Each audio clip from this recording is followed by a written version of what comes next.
Bom dia, pessoal. E aí, tudo jóia? Tudo tranquilo? Mais uma vez estamos aqui para a gente trabalhar nossos conteúdos, né, voltados para o Enem. Esse ano, já que está mantido, se de fato vai ficar, a gente não sabe nesse momento, né? Mas vamos trabalhar com o que nós temos, que é não só a realização da prova, mas na data que já estava anteriormente ajustada. Então, um tema que não fica de fora, e não tem como ficar de fora de nenhuma avaliação séria para o nível superior, é você trabalhar, entender minimamente algumas das questões que dizem respeito a essa área conflituosa permanentemente, que é o Oriente Médio. E por que é uma área conflituosa permanentemente? Não só é só pelos recursos que temos ali naquela região, mas também por toda uma história que constrói sociedades que, olhando de longe, parecem semelhantes ou até iguais, ou seja, tem um viés aí bastante homogêneo, mas quando você olha um pouco mais de perto, você vai ver que elas apresentam realidades bastante diferenciadas. Você tem, por exemplo, democracias mais ou menos estáveis, como a do Líbano, como Israel, a própria Turquia já foi mais, hoje menos, tem muito mais, pende muito mais para um autoritarismo que necessariamente falando para uma democracia, mas oficialmente continua sendo um Estado democrático, ainda se proclama como uma democracia. Você tem monarquias mais progressistas, como no Marrocos, você tem monarquias reacionárias, como no caso da Arábia Saudita, ou das monarquias da região do Golfo Pérsico, você tem repúblicas teocráticas, como no caso, por exemplo, o Irã, que é uma república governada a partir da Sharia, né, de uma das visões da Sharia, que é a lei islâmica, né, que um Estado teocrático, que quem tem a palavra final sobre as coisas é o chamado líder supremo, né, cuja autoridade se sobrepõe, inclusive, sobre as autoridades eleitas por voto popular. Então, você tem uma pluralidade muito grande. Quando a gente fala de mundo árabe, né, temos que considerar que nesse tal mundo árabe, primeiro, eu tenho populações que não são árabes, mas são populações arabizadas. Iranianos são persas, não são árabes. Turcos são arabizados, porque eles não são árabes. Palestinos também é uma população arabizada, eles não são árabes de origem. E na África do Norte, as populações são berberes, elas têm uma outra origem, elas são populações também arabizadas. Então, quando a gente fala do mundo árabe, como se a gente pudesse colocar todo mundo no mesmo patamar, isso não é verdade, isso não corresponde à realidade. Você tem divergências muito grandes em termos de suas trajetórias.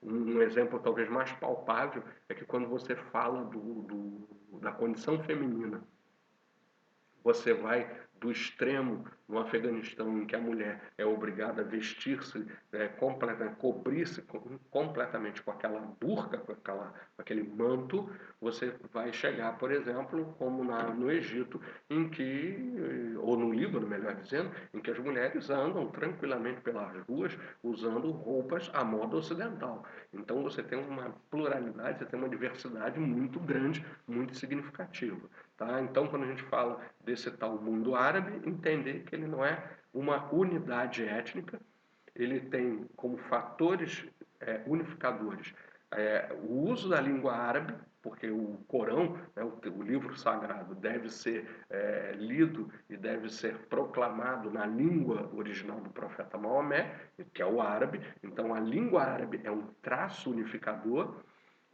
A religião islâmica é um outro traço unificador, mas a partir daí o que você tem é um mosaico de populações e de trajetórias bastante específicas, bastante particulares. Tá ok? Então vamos tocar o nosso barco, partindo aqui, tomando como ponto de partida aqui a questão do Oriente Médio após a Primeira Guerra Mundial, mas vou recuar um pouquinho no tempo. Por quê? Quando se fala da questão do Oriente Médio, eu não tenho como separar a questão do surgimento do Estado de Israel, do conjunto dos conflitos que sacodem o Oriente Médio até hoje. Lógico que esses conflitos não estão relacionados única e exclusivamente à criação do Estado de Israel. Tem Guerra Fria envolvida, tem interesses aí que se recortam em relação a essa região também. Há, obviamente, a disputa pelo petróleo, mas não há como você não tratar da questão do Oriente Médio sem fazer uma referência à questão do Estado de Israel. Então, assim, eu tenho na região da Palestina, né, eu tinha aquele território da antiga Judéia romana ocupada por uma população que eram os hebreus que, habitando a Judéia romana, eles eram então os judeus. No curso de uma das várias revoltas que os judeus implementaram contra o domínio romano, no ano 54 depois de Cristo, você vai ter uma revolta particularmente importante e, quando isso acontece, o desdobramento é que na repressão romana, os romanos vão impor à população judaica residente a chamada diáspora, ou a dispersão da comunidade para outros lugares. É uma espécie, no século XX vai usar, por exemplo, o termo de limpeza étnica. Ali os romanos implementaram essa diáspora, proibiram que os judeus residissem naquela terra que era de seus ancestrais, e eles foram expulsos daquela região e passaram a viver em muitas regiões, em muitos territórios, na qual eles, digamos assim, eram hóspedes de outras populações. Né? A repressão romana, a derrota dessa revolta levou a essa diáspora. Na Europa, particularmente, desde o século I, você tem momentos de perseguição aos judeus, que se intensificaram na Idade Média. Os judeus eram vítimas de uma perseguição recorrente, sempre que havia um problema, sempre que havia algumas dificuldades, sempre se podia encontrar formas de culpar os judeus de alguma coisa. Está faltando água, é porque eles fizeram feitiçarias que secaram os rios. As colheitas não vingaram, eles envenenaram os poços. As crianças estão morrendo, alguém morre, feitiço, alguma coisa feita por os judeus, coisas que não são científicas, que não eram necessariamente muito objetivas, mas o judeu era culpabilizado de tudo.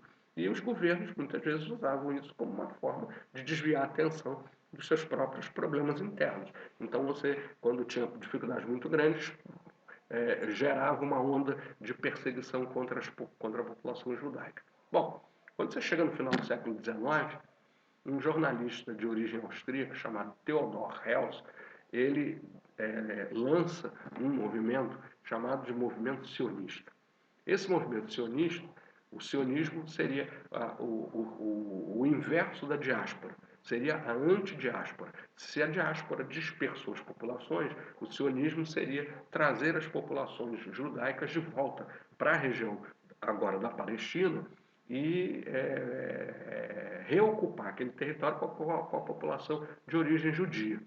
Pois bem, então eles se reuniam, mobilizavam-se, enviavam migrantes, compravam terras das populações palestinas para estabelecer colônias de judeus naquela região, e essa emigração judaica, né, para a Palestina foi uma coisa que foi crescendo na segunda metade, no último quartel do século XIX, né, nos últimos 25 anos do século XIX, e prosseguiu ao longo do século XX. Vem a Primeira Guerra Mundial, a Turquia ficou do lado da Alemanha, da Áustria e da Bulgária contra os aliados da chamada Antante, e como a Turquia acabou derrotada também ao final da Primeira Guerra Mundial, uma punição que os turcos receberam foi que os seus domínios foram partilhados entre os vencedores, cabendo aos ingleses o controle da Palestina. Em 1917, desejoso de implementar uma revolta da população árabe contra os dominadores turcos. Mais um exemplo de que turcos e árabes não são as mesmas etnias. A Inglaterra, desejosa de estimular uma revolta dos árabes contra os turcos, que desviaria recursos militares dos turcos, que de outra forma estariam sendo usados contra os países da Entente. Então, da mesma forma que os ingleses estimularam uma revolta árabe contra o domínio turco, o governo britânico também, em 1917, faz uma declaração pública chamada de Declaração Balfour, na qual a Inglaterra promete que veria com bons olhos o estabelecimento de um lar judaico na Palestina. Isso passou a ser um compromisso do governo britânico para angariar o apoio dos judeus aos ingleses, aos países da Entente, e, consequentemente, estimular também uma revolta dos judeus contra o domínio turco naquela região. A guerra acabou, os judeus começaram a pressionar a Inglaterra para que ela cumprisse a declaração, ou seja, que ela desse aos judeus uma pátria. Então, veja assim, nesse ponto, eu tenho, desde o século XIX, um crescimento do nacionalismo judaico. E, ao mesmo tempo, eu vou ter um crescimento do nacionalismo árabe, estimulado inclusive pelos próprios ingleses, né, que estimulam esse nacionalismo árabe para seu uso, instrumentalizam isso para ser usado contra os turcos. Quando a guerra acabou, o trem já estava em movimento, não dava mais para parar. Então eu tenho dois nacionalismos em ascensão na região do Oriente Médio, que é o nacionalismo judaico de um lado e o nacionalismo árabe de outro. Tá? E como a Inglaterra havia feito essa declaração de apoio aos judeus, os árabes começaram a se indispor com os ingleses. E quando os ingleses, para manter o apoio dos árabes, vão postergando, vão protelando a concessão de um Estado para os judeus, eles conseguem também angariar uma crescente antipatia dos judeus em relação a eles. Ou seja, os ingleses se meteram numa camisa de 11 varas, e tanto os árabes quanto os judeus crescentemente estão insatisfeitos com a política inglesa, porque os ingleses, ao prometerem uma coisa aos judeus, estimularem depois os árabes a reivindicarem, os ingleses acabaram ficando num fogo cruzado, que se acentuou quando veio a Segunda Guerra Mundial. Então, nós temos aqui nesse slide o fim do Império Turco-Otomano. Os países árabes do Oriente Médio faziam parte do Império Turco. Após a Primeira Guerra, o Império foi desmembrado. Então, temos aqui as áreas que vão passar para as mãos por exemplo, aqui eu só tenho Egito e Sudão. Né? A Arábia, a Península, com o final da guerra, a Turquia vai ficar reduzida ao que ela é hoje, e esses territórios que eram então possessões, eram províncias do Império Turco, serão mandatos, ou seja, serão territórios administrados por ingleses e franceses sob a autoridade da Liga das Nações. Não tem a ONU ainda, que a ONU é só da Segunda Guerra Mundial em diante. Então é da Liga das Nações. Então a Inglaterra recebe a Arábia, o Golfo Pérsico como um todo, a Jordânia, a Palestina. A França recebe, a Síria recebe o Líbano. Tá? Então eles dividiram assim, e esses são chamados acordos Sykes-Picot, que são acordos assinados no momento final da Primeira Guerra Mundial, em que franceses e ingleses, então, repartem entre si o espólio que era do Império Turco. Na região da Palestina, eu tenho, portanto, esse crescimento dos nacionalismos. Os judeus vão aumentando sua imigração, a entrada anual de centenas passa para a casa de milhares de judeus anuais entrando na Palestina, e a tensão com a população palestina de origem árabe residente começa a aumentar, começa a se intensificar, porque os árabes, diante de uma propaganda que tinha um caráter nacionalista, mas também tem um viés religioso já, né? Vai apontando que os judeus estão tomando a terra dos árabes. Né? Então que era preciso fazer alguma coisa, já que a Inglaterra não fazia. E aí, quando vem a Segunda Guerra Mundial e as tensões entre as comunidades ganham força, porque se os ingleses não detinham a imigração judaica, era um sinal de que Londres apoiava os judeus. Logo, os árabes vão ficar contra os inimigos dos ingleses, vão se aproximar dos alemães. E Consequentemente, há um aumento dessa rivalidade e os ingleses ficam no meio. Não é só de árabes contra judeus, não é de muçulmanos contra praticantes do judaísmo, mas também entre aqueles que seriam aliados da Inglaterra, simpáticos à causa inglesa, e aqueles que seriam simpáticos à derrota da Inglaterra e, na sequência, a expulsão dos judeus de toda aquela região. Né? Então, há um fogo cruzado cada vez mais intenso. Termina a Segunda Guerra Mundial e revela-se toda a brutalidade do chamado Holocausto praticado pelos nazistas, a implementação da chamada solução final, que culminou com a morte de 6 milhões de judeus. Ok? Visto isso, a pressão internacional pelo direito dos judeus de virem a possuir um território aumenta sobremaneira. E aí, enquanto a violência local se intensifica, a Inglaterra, vendo que não conseguia, não tinha como administrar pacificamente, diplomaticamente esse conflito, eles são atacados tanto por judeus quanto por árabes.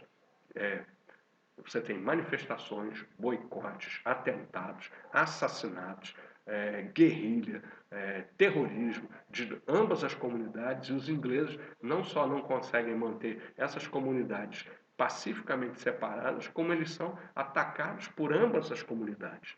A Inglaterra, reconhecendo sua impossibilidade de encaminhar uma solução, leva então a questão para a recém-fundada Organização das Nações Unidas, que implementa em 1947 um acordo pelo qual a região da Palestina ela seria originalmente dividida em dois territórios, um Estado judeu e um Estado palestino. Essa solução de um mesmo território partilhado entre as duas comunidades conseguiu desagradar ambas as comunidades.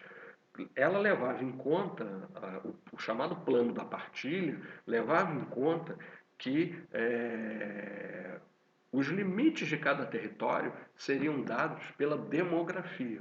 Ou seja, se uma determinada região tem uma população maior de judeus do que de árabes, arabizados, aquele território será um Estado judeu, será Israel.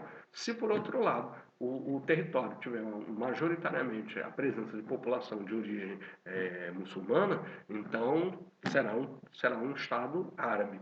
O problema é que essas comunidades não viviam separadas, elas viviam misturadas. Então, por exemplo, em Jerusalém, você tinha parte da cidade em que você simplesmente cruzando uma rua, você entrava num bairro com maioria de árabes ou com maioria de judeus. E, portanto, a partilha ela era, na prática, impossível de ser implementada. Porque não havia uma demarcação, não havia uma linha clara separando onde eram os territórios de judeus e onde eram os territórios de árabes. O plano da partilha foi, no entanto, a única solução, digamos assim, politicamente possível de se fazer naquele momento. Agora, como ele seria implementado vai ser outra história. Então, em 1949, a ONU, depois de apresentado o plano de partilha, a ONU vai fazer uma votação, não, vai fazer uma sessão na qual onde se discutiu, né, não só, primeiro, a retirada dos ingleses da região da Palestina. O abacaxi é muito grande, não dá para descascar, estão entregando o problema para as comunidades que ficam. Né? Lembrando que tudo isso já vem de muito tempo, os ingleses estão reconhecendo a sua incapacidade, a sua impossibilidade de resolver o problema, então eles vão se retirar. E a partir do momento que eles se retirarem, haverão dois estados, um árabe e um judeu. O plano de partilha foi votado, foi aprovado, e em 1949 Israel surge como um Estado. O que acontece imediatamente na sequência? Uma guerra, a guerra de independência de Israel. Porque se os árabes não aceitavam o plano de partilha, porque você estava dando terras de árabes para os judeus, e eles argumentavam que eles não foram responsáveis pelo Holocausto. Então, quem devia dar terras aos judeus não eram eles os árabes, e sim, por exemplo, os alemães ou os europeus como um todo.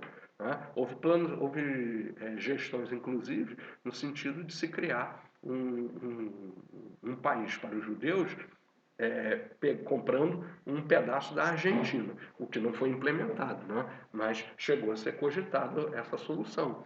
O fato é que a partir do momento que os ingleses se retiram daquela região em 49, não só se funda Israel, como se funda o Estado palestino, e na esteira da retirada dos britânicos, as duas comunidades se engalfinham numa guerra sangrenta, que é a Guerra de Independência de Israel.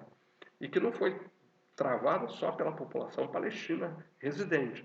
Vieram forças militares do Egito, do Iraque, da Síria, do Líbano, do Iraque, que vieram se juntar aos palestinos na luta contra os judeus.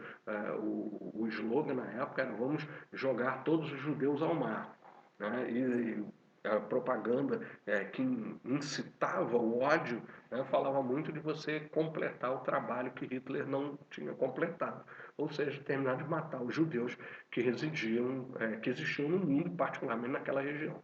Então há uma guerra de independência em 1949 que Israel ganha em função da desunião dos próprios Estados Árabes, mais preocupados às vezes em lutarem uns contra os outros ou impedirem que um dos seus aliados tivesse uma posição dominante ou hegemônica, do que propriamente lutarem contra os judeus. Por exemplo, o Egito não via com bons olhos o crescimento da influência, por exemplo, do Iraque naquela região. Então, podendo, sabota os esforços iraquianos. O mesmo faz com a Jordânia. A Jordânia tinha ambições de assumir o controle da Arábia Saudita, porque os monarcas saudita e jordaniano, que na época a Jordânia era uma monarquia, eles eram da mesma família. Então, havia uma rivalidade ali na qual os jordanianos não interessavam aos jordanianos o fortalecimento da monarquia saudita, então que os sauditas tivessem um papel importante, e vice-versa, os sauditas sabotavam os jordanianos. Então, havia muitas lutas intestinas, né, desses exércitos árabes invasores que vieram em socorro da população local.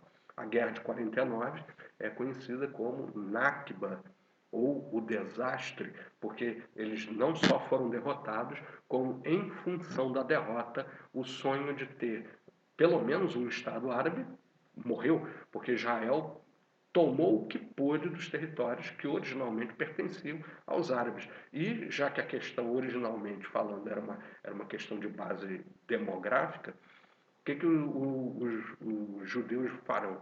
Vão fazer uma política de terror para expulsar a população palestina de dentro daquilo que agora é o seu território original, ampliado pela conquista militar, e que, consequentemente, era necessário que tivesse, se não a eliminação total da população palestina residente, pelo menos que ela fosse deprimida a níveis ínfimos. E aí você começa o drama dos refugiados. As populações árabes palestinas vão ser expulsas de suas terras, e aí os países em volta terão que recebê-los. Egito, Jordânia, Síria e Líbano receberão comunidades de palestinos fugitivos expulsos de suas terras pela expansão israelense.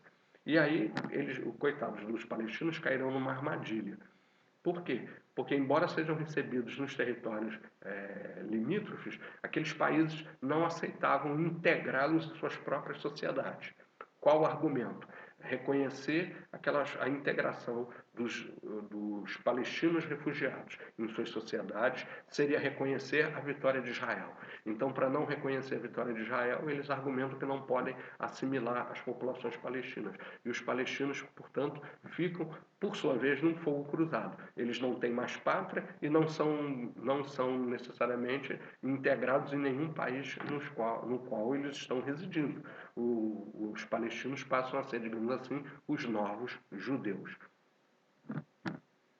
Conflitos entre árabes e israelenses se sucedem, né, ao longo da história. Tem a Guerra de 49, tem uma guerra em 1956, na qual Israel se junta à Inglaterra e à França na chamada Guerra de Suez, 56, Suez, 56, Suez.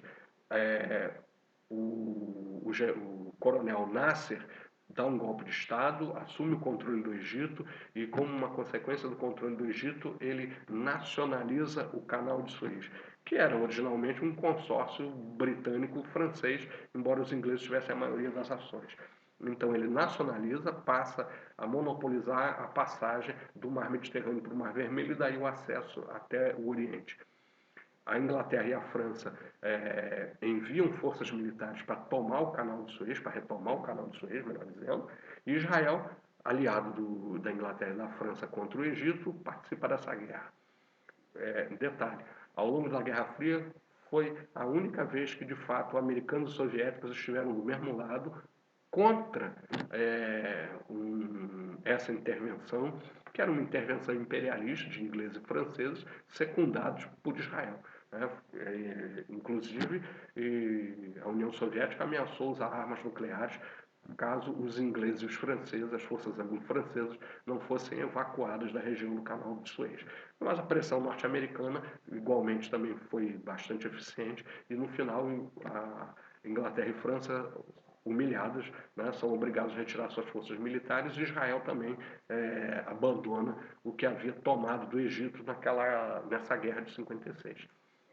A partir daí, o Egito vai ganhar uma influência cada vez mais significativa no mundo árabe.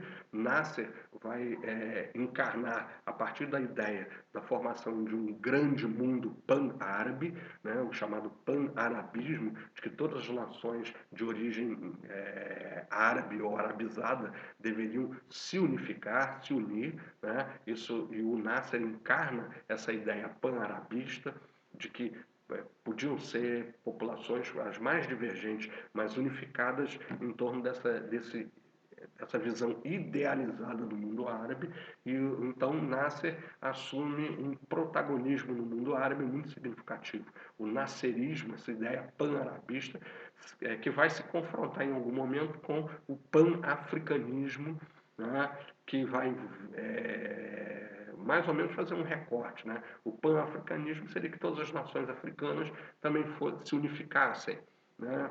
E, independentemente de serem países árabes ou não, mas o pan-arabismo vai embarrear, vai se confrontar um pouco com essa visão pan-africana, porque tem um outro viés, tem um outro recorte. E o Nasser do Egito encarna isso. O Nasser, como grande líder do mundo árabe, o Egito, o maior país árabe que você tinha, né, que você tem, e aliado da União Soviética. Porque já que Nasser confrontou a Inglaterra e a França e foi apoiado, mesmo pelos Estados Unidos e pela União Soviética, mas a União Soviética, historicamente, né, já vinha sendo anti-imperialista, e aí a aproximação entre a União Soviética e o Egito se tornou muito firme, muito rígida. E naqueles alinhamentos de Guerra Fria, se o Egito é um aliado da União Soviética, os países árabes vão se aproximando da União Soviética, o que sobra para Israel? Se aproximar dos Estados Unidos. Israel passa a ser visto como a ponta de lança do mundo ocidental, cravada no coração do mundo árabe. Os árabes intensificam sua resistência, sua oposição contra a existência do Estado de Israel, e o Ocidente vê Israel como uma democracia, um país capitalista, etc. O seu representante ou representante de seus interesses naquela região. Então já tinha havido guerra em 49, já tinha havido uma curta guerra em 56, 1967, diante do crescente poder do Egito, da Síria e da Jordânia em suas fronteiras, Israel vai implementar a chamada Guerra dos 6 Dias. Em uma semana, Israel vai redefinir o mapa daquela região, tomando territórios tanto dos sírios, quanto dos jordanianos, quanto do Egito. Só para se ter uma ideia, toda essa região aqui, né, da chamada Península do Sinai, passa a ser território israelense até o acordo de paz que vai ser assinado em 76, porque, embora fosse um deserto e tivesse até algum petróleo, né, a maior importância dessa imensa faixa de terra que Israel tomou dos egípcios foi ter uma espécie de para-choque. Em caso de uma guerra contra o Egito, um inimigo, para chegar até seu território naquela época, teria que cruzar pelo menos até toda a extensão do deserto do Sinai, o que era, portanto, uma salvaguarda territorialmente falando, geograficamente, para Israel. Então houve guerra em 67, a Guerra dos 6 Dias, que foi uma retumbante vitória de Israel sobre seus vizinhos. Né? Passou-se muito a usar a expressão em relação aos israelenses de prussianos do Oriente Médio, porque eles já haviam travado 3 guerras e se tinha havido um empate na Guerra de 56, haviam vencido claramente, não só em 49, como mais ainda agora em 67. A extensão territorial de Israel mais do que triplica. E o que fazem os palestinos nesse meio tempo? Bom, os palestinos, vendo que vão ser hóspedes, às vezes indesejados nos países limítrofes, não aceitam que seu destino fique na mão dos países e dos governos árabes não necessariamente confiáveis. Então, os próprios palestinos vão organizando uma resistência contra o Estado de Israel. Em 59 eles se mobilizam, né, e vai se formar a partir daí um movimento cada vez mais organizado, estruturado de resistência contra a ocupação israelense. Você vai, de vários grupos de resistência, o que vai ganhar mais importância ao longo do tempo é a chamada Organização para a Libertação da Palestina, a OLP, comandada por esse barbudinho aqui, o Yasser Arafat, né, que se é de resistência à ocupação da Palestina, ele vai se aproximar, vai buscar o auxílio dos países sob controle, aliados da União Soviética, que vai armar o movimento palestino, mantendo uma guerra de atrito permanente com Israel, com sequestros de aviões, com assassinatos políticos, com infiltração em território israelense, tá? E vice-versa, as retaliações israelenses à medida que os movimentos de guerrilha palestina ganham importância, ganham influência. A própria OLP vai se tornar, ao longo do tempo, poderosa e, consequentemente, incômoda. Em 1970, uma parte do movimento palestino vai acabar sendo expulso da Jordânia, num episódio que ficou conhecido como Setembro Negro, quando as forças palestinas locais tentaram derrubar o governo jordaniano e foram reprimidos por isso, expulsos dali.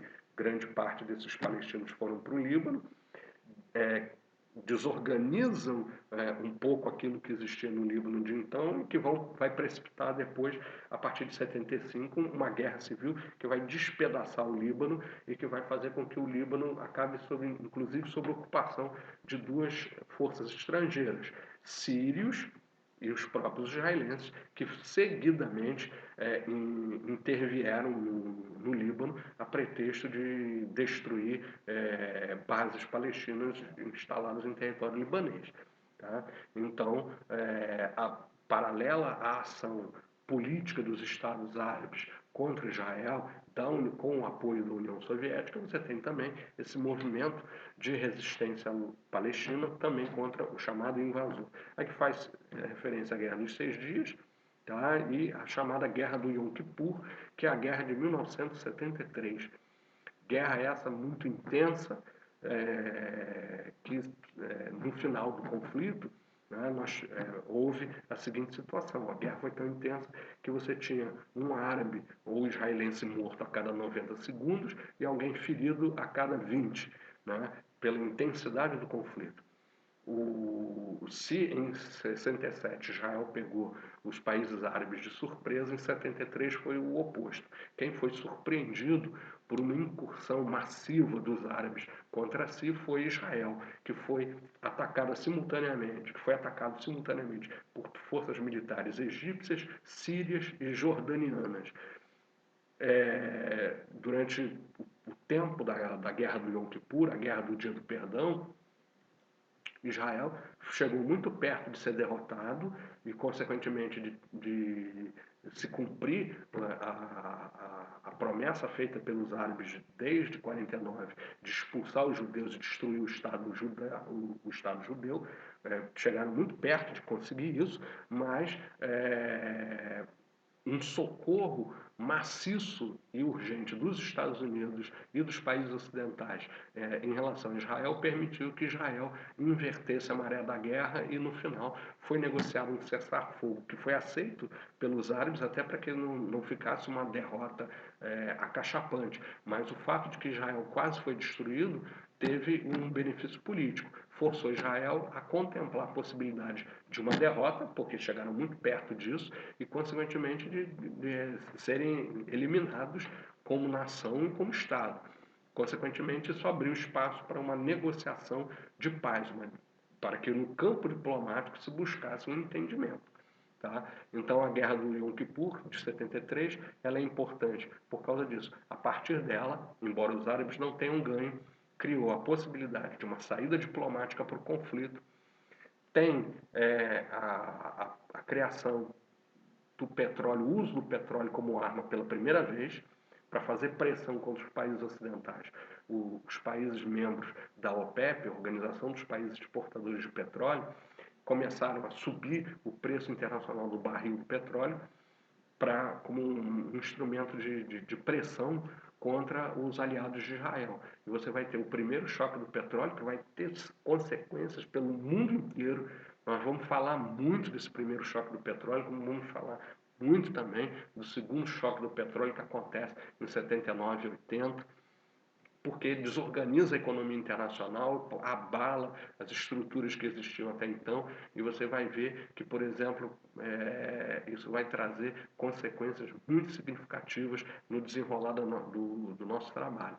Mas então eu tive Guerra de Israel em 49, Guerra de Independência, Guerra de Suez em 56, a Guerra de 67 e a Guerra de 73. Fora muito, depois, né, tem 1982, a invasão do Líbano por Israel, e muitas incursões israelenses ao longo do tempo contra o Líbano, contra a Síria, com quem eles tinham melhores relações eram com a Jordânia, e depois do acordo de paz que devolveu o Sinai ao Egito, em troca do Egito reconhecer o direito de existência do Estado de Israel.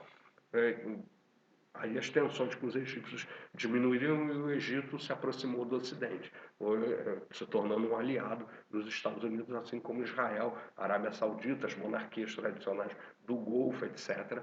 Tá? Então, o Egito deixou de ser um adversário, e uma porta para você chegar a essa solução diplomática foi a Guerra de 73. Tá?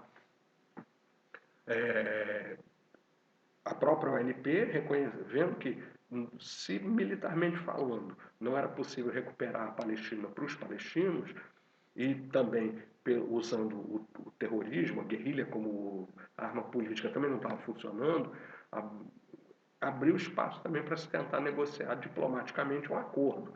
Já que não era possível destruir Israel, então que se chegasse a um acordo com o inimigo israelense invasor, no jargão dos palestinos, invasor de suas próprias terras. Então que se chegasse a um acordo. Então se começou a buscar um ajuste, né, nessas relações, que culminaram nos anos 80, com a tentativa e com a obtenção de um acordo. Aqui é uma foto histórica em que o presidente Bill Clinton, mediando a semelhança do que havia ocorrido antes, durante a presidência do presidente Jimmy Carter nos Estados Unidos, que chegou ao acordo de paz de Camp David entre Israel e o Egito, o presidente Bill Clinton negociou com Israel de autoridade e o Yasser Arafat, representante dos palestinos, um acordo, né, que não concedeu uma independência de um território palestino, mas permitiu que Israel reconhecesse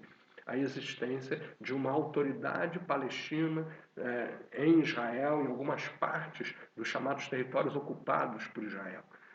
Essa foto aqui é uma foto que, se você procurar no YouTube, você vai ver que o aperto de mão do presidente israelense, do primeiro-ministro israelense, Yitzhak Rabin, no líder da OLP, Yasser Arafat, é um aperto de mão bastante relutante.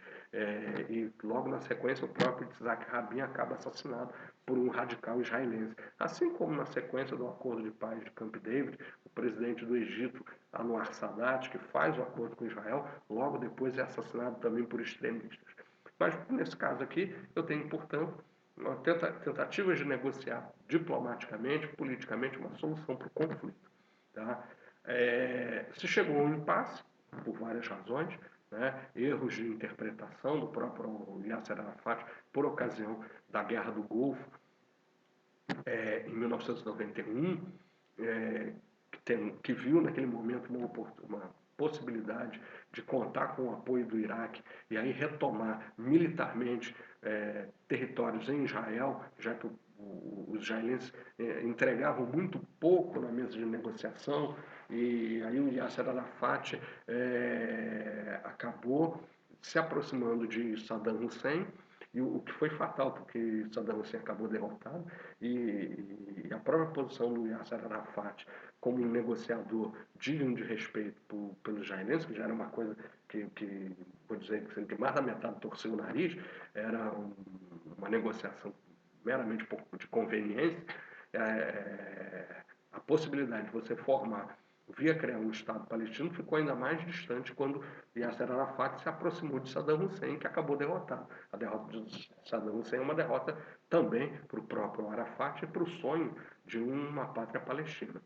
Já no final da década de 80, a dureza da vida dos palestinos sob controle militar de Israel provoca a chamada intifada, ou a revolta das pedras, né?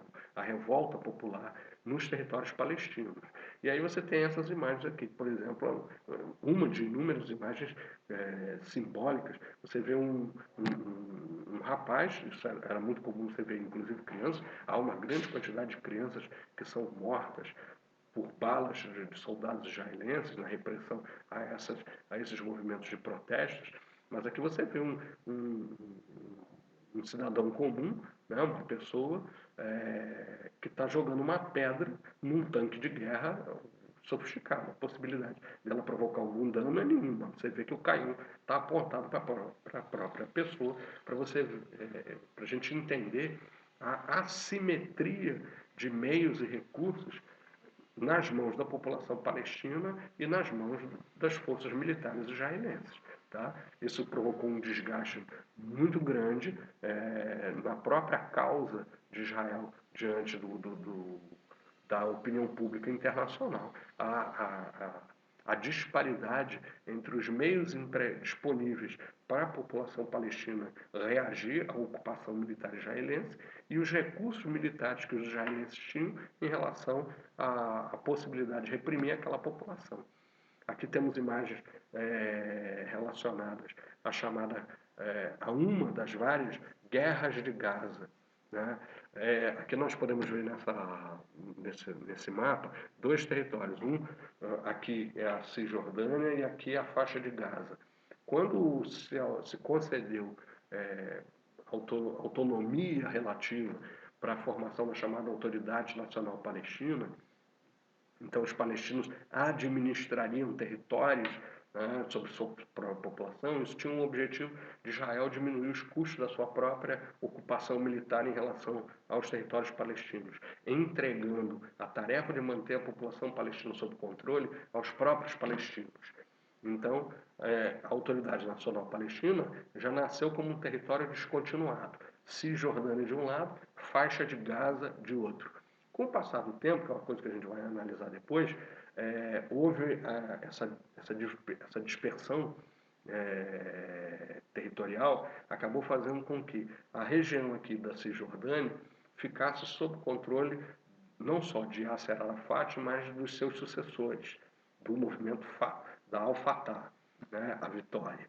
E enquanto que a faixa de Gaza acabou na mão de um grupo mais radical, mais extremista, chamado de Hamas, apoiado pelo Irã, apoiado pelo Líbano, principalmente pelos xiitas libaneses, etc. Então hoje você tem a Autoridade Nacional Palestina circunscrita a essa região da Cisjordânia, tá? Aqui mais próxima da foto, e já ali no litoral do Mediterrâneo, a faixa de Gaza, que é oficialmente parte da Autoridade Nacional Palestina, mas é controlada de fato pelo grupo Hamas, que é um grupo hostil, que não aceita, não reconhece a existência de Israel e rejeita qualquer possibilidade de Israel ter o direito a um Estado próprio.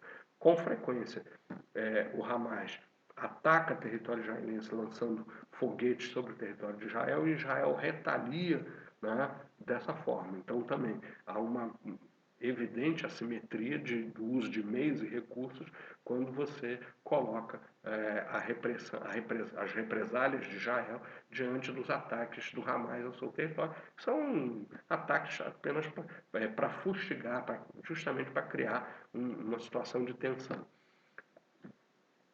Terminando esse item, é sempre assim.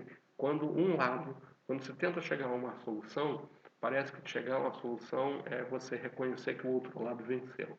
E aí isso abre o tempo de aumento das tensões, dos conflitos, justamente para você impedir que haja uma solução negociada. Países árabes apoiam a continuidade disso, porque enquanto você tem o problema de Israel em cima da mesa, você coloca outros problemas para escanteio, ou seja, a situação da mulher, democracia, né, aumento dos direitos, maiores investimentos sociais, tudo isso fica jogado para trás porque você tem a questão de Israel dominando a agenda política do Oriente Médio. E os países que se sentem incomodados em negociar, em tratar desses outros problemas, não querem que a questão israelense tenha um desfecho, tenha uma conclusão. Porque enquanto aquele problema estiver como uma prioridade, todos os outros são secundários. Quando você não tiver mais o problema de Israel, aqueles problemas secundários passarão para a ordem do dia, vão passar para o grupo da lista. Então você vai ter que discutir a questão da mulher, a questão da democracia, né, a distribuição de poder, etc. Isso eles não querem. Tá ok? Galera, a gente não terminou isso aqui não, né? Vimos apenas a questão que envolve basicamente os conflitos entre árabes e judeus, mas a gente tem que abordar ainda no nosso próximo encontro, provavelmente vou fazer isso, né? A questão da continuidade dos conflitos, só que na região do Oriente, do Golfo Pérsico, tá bom? Galera, um abraço, continuem se cuidando e mantendo o distanciamento social. Até a próxima. Tchau!